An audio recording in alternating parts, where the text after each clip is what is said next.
New construction versus resale homes, what nobody tells you. Hey guys, if you've been house hunting lately, I guarantee your inbox looks like mine. Every single day, I'm getting emails from builders. A 3.99% permanent rate buy down, $30,000 towards closing cost or the design center, a free golf cart, even a free pool program, although that one did just end last week.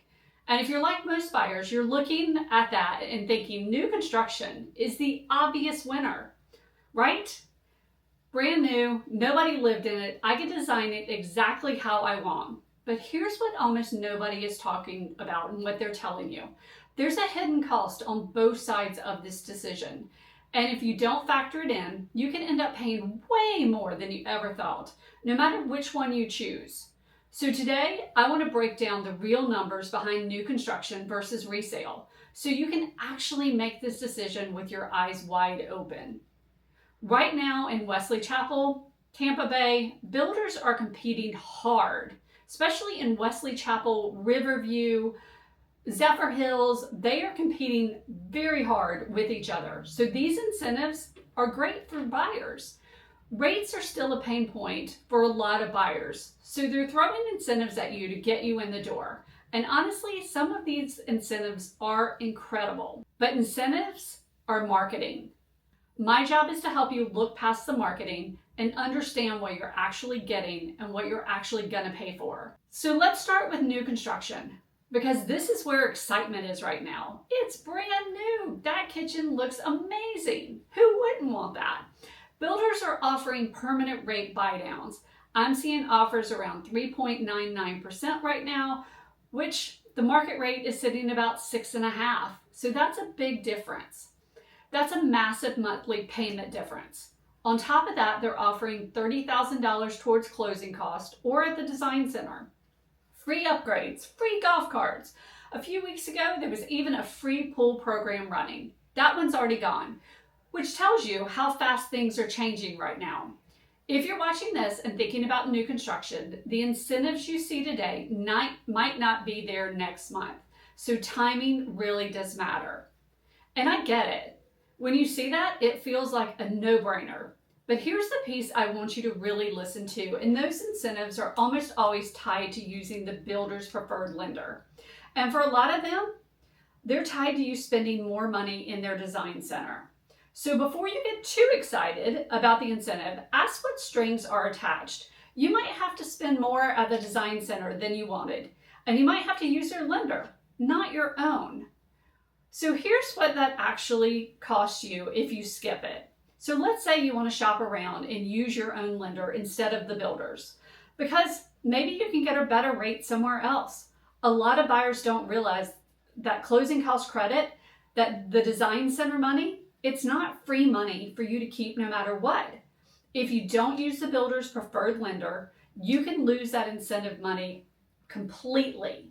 I'm talking $10,000 or more gone, just because you wanted to shop your rate.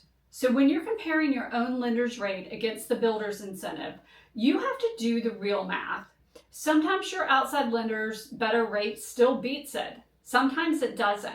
But you need to know that number before you decide, not after you decide. Now let's talk about resale, because this is the piece buyers skip right over.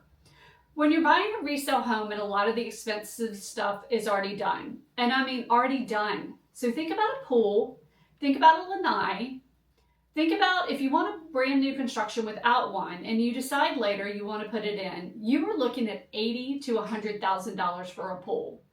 A resale home that already has a pool, the cost is already baked into the price you're paying, but you're not writing a separate check for it after closing, and you're not waiting 8 months for new construction.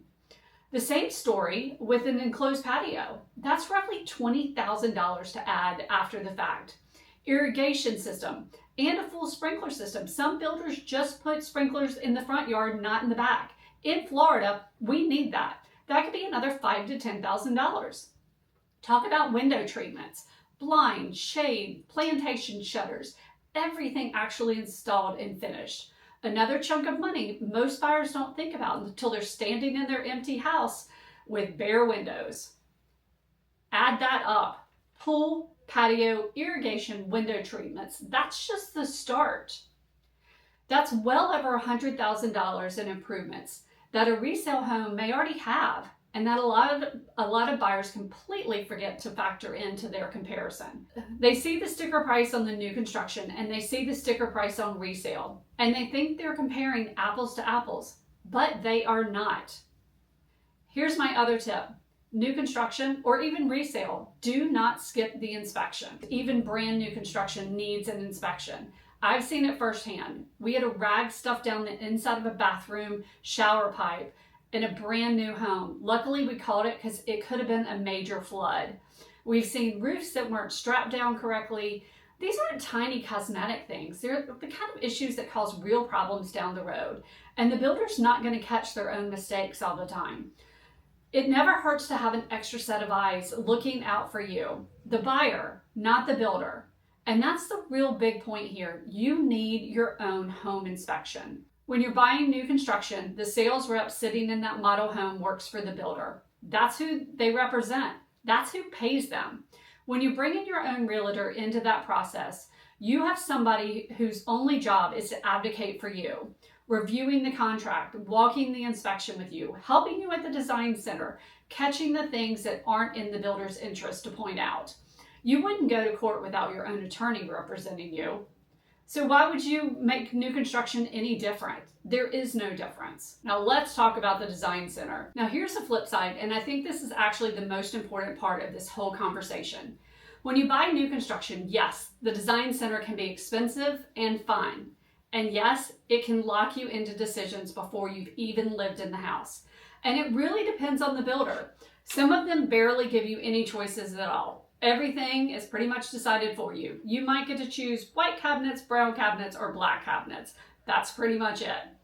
Others will let you spend all day at their design center, picking every single finish, even fixtures, every upgrade. You pick toilets, you pick whether you want an outlet on the outside of your house for Christmas lights. So you name it, you can pick it. So part of choosing your builder is understanding how much control you actually are going to have. But the flip side in the design center is flexibility. You're not required to do everything through the builder on day one. You can move in with the builder standard finishes, live in the home for a while, and then bring your own contractor to do the pool, the patio, the landscaping on your own timeline and your own budget with your own choices. You can decide whatever you'd like to do. What I tell buyers is to go ahead, pick those things that are structural, that you can't change later. Adding a window, putting that outlet in the family room floor. I'm going to tell you, if you're building new construction, that is the one structural thing that you want. Otherwise, you're running extension cords to the wall and it looks awful in your brand new home. Pick that one all the time and say thank you later. That's something a lot of buyers don't realize is even an option. You're not stuck paying design center prices for everything. You get to decide what happens now versus what happens later. Let me give you a real example of how this plays out. I had a buyer looking in Wesley Chapel who genuinely didn't think they could afford a home anywhere. Once we sat down and we actually talked through it, where we worked, we talked about where they worked, we talked about what they needed to be, where their child daycare was, where their family was. We realized we could open up the search area.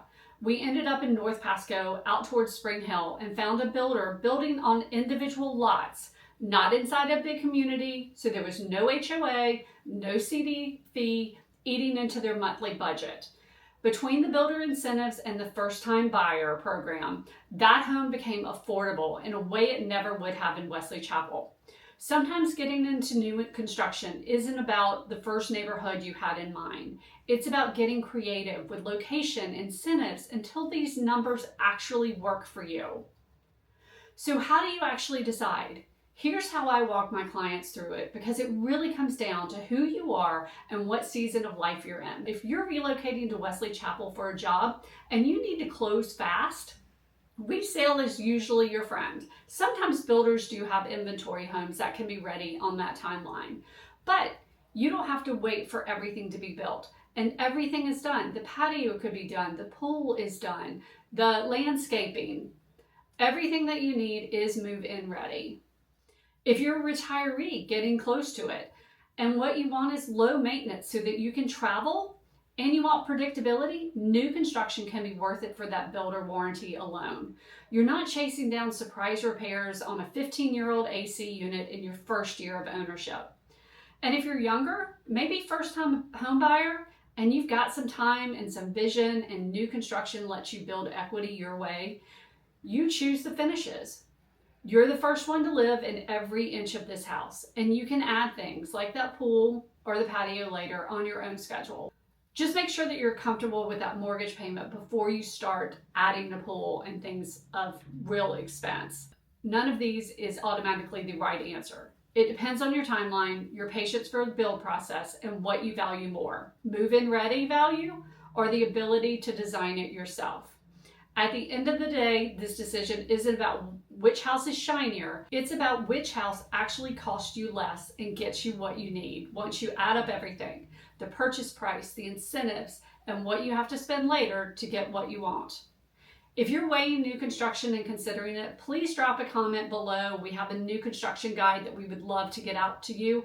Just type in new and we will send that right out to you. If you're looking for new construction versus resale in Wesley Chapel and have any questions, feel free to reach out as well. Just comment below what you thought about this or if there's any other topics in real estate that you would like for us to cover. I hope this helped clear things up. Make sure that you subscribe because I'll break down exactly this kind of thing every week. I'll see you on the next one.